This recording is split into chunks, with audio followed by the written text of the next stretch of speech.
I was talking with Ashley one night, and I said something that I didn't know I was going to say. I said, I'm proud of who I am. And I knew that I turned a huge corner. I'd been proud of things that I'd accomplished, but I was never proud of who I was because my addiction would not allow me.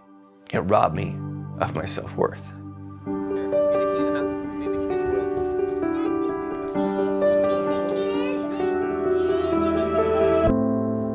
My addiction started when I was 7. A girl that I played with every day, she one day introduced me to her dad's magazines. So from that point on, anytime there was an opportunity to view porn in general, I took advantage of it. I knew that I never wanted anybody to know about this because this is like the ultimate shame game for me. And when you're an addict, the dialogue is always, if people really knew who you were, they would reject you. I knew I wasn't going to tell Ashley when I met her. If I did, she'd walk. That there's not enough good in me that she would appreciate and love that would keep her here. I would feel horrible for acting out. I would really try to restrain myself. And then just the stress of life and of what I was doing began to mount.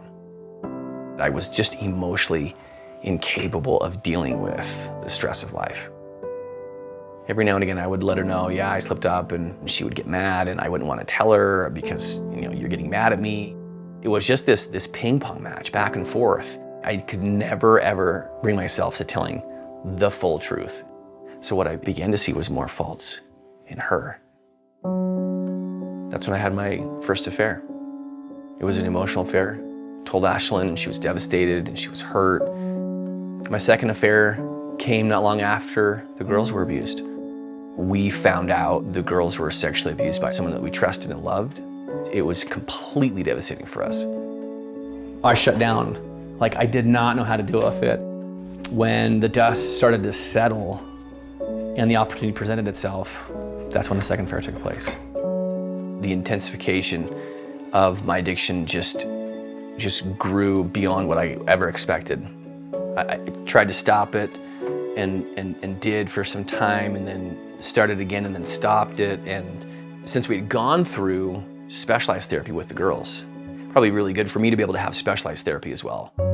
That really came from a desire to really, truly change. I was so tired. I was so done. As I spoke my shame, the power and the grip that it had on me lessened. Something happened when I was put in the right environment, when I had the right support people, when I had the specialized help. The best in me responded. This fog lifted.